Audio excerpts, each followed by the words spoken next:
le fait que nous démarrions justement à la présentation ce soir par le projet culturel, plutôt qu'aborder la question à la fois équipement, à la fois compétences, a marqué de façon extrêmement forte les travaux du comité de pilotage. Définir d'abord le contenu, un cadre, une orientation, une volonté, ensuite définir les outils et les objets nécessaires pour pouvoir commencer à porter ces orientations politiques.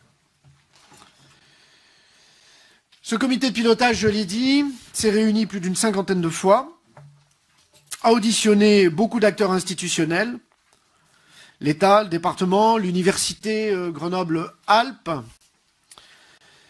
les acteurs culturels, d'experts.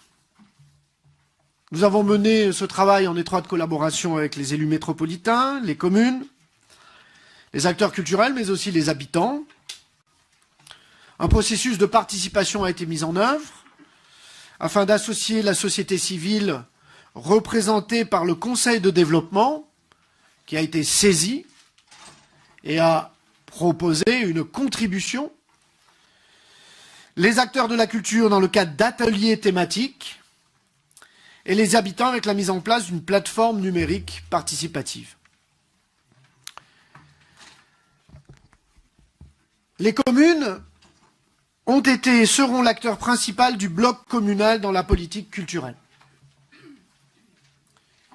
C'est un préambule qui est essentiel car il correspond aussi à notre histoire culturelle métropolitaine. Les communes de toute taille ont depuis très longtemps, historiquement, dans ce territoire innovant, bâti, organisé sur leur territoire, construit des équipements sur leur propre commune, d'une rare qualité et qui est reconnu, je dirais, de façon très très large. Nous avons un territoire où il n'y a pas d'équipement de proximité en matière de lecture publique, plus de 43 si on prend les équipements communaux, équipements du département, équipements bibliothèques universitaires également. Nous avons un réseau, un nombre de bibliothèques extrêmement élevé. Nous avons des salles de spectacle, je dirais, en tout point de notre agglomération, qui a traduit tout simplement un fait essentiel que toutes les communes se sont engagées depuis très longtemps à faire des politiques culturelles, des politiques majeures en termes de politique publique sur le territoire.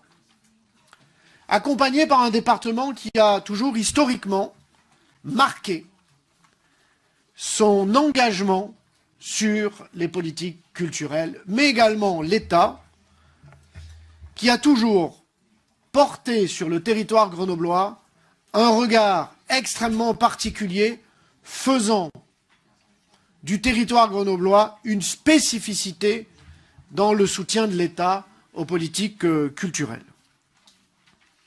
Le diagnostic de territoire est impressionnant.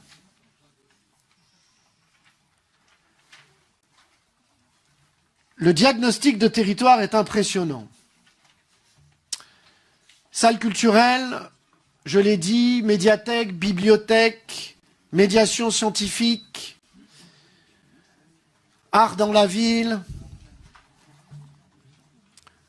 art contemporain, patrimoine, la richesse et la diversité.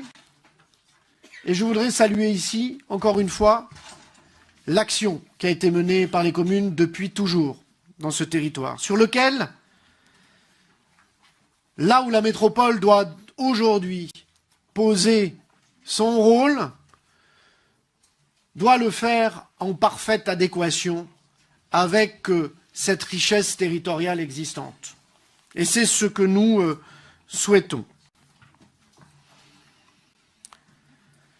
De nombreux équipements de référence soutenus par l'État, soit au travers de 2 scènes labellisées nationalement, des scènes conventionnées, des événements diversifiés d'envergure, un tissu associatif riche et dynamique, des artistes fortement présents sur le territoire, des coopérations intercommunales dynamiques, une politique culturelle universitaire ambitieuse et une place importante occupée par la culture scientifique, je l'ai dit, désormais compétence métropolitaine. L'Université Grenoble-Alpes est en effet un acteur important en matière culturelle et propose à plus de 60 000 étudiants une offre culturelle conséquente et diversifiée. Peu d'existence à l'identique dans notre pays aujourd'hui, quand on regarde. Une articulation des politiques et des moyens est également indispensable et la labellisation IDEX de l'Université Grenoble-Alpes offre à ce titre des opportunités qui sont absolument intéressantes, supplémentaires et fortes.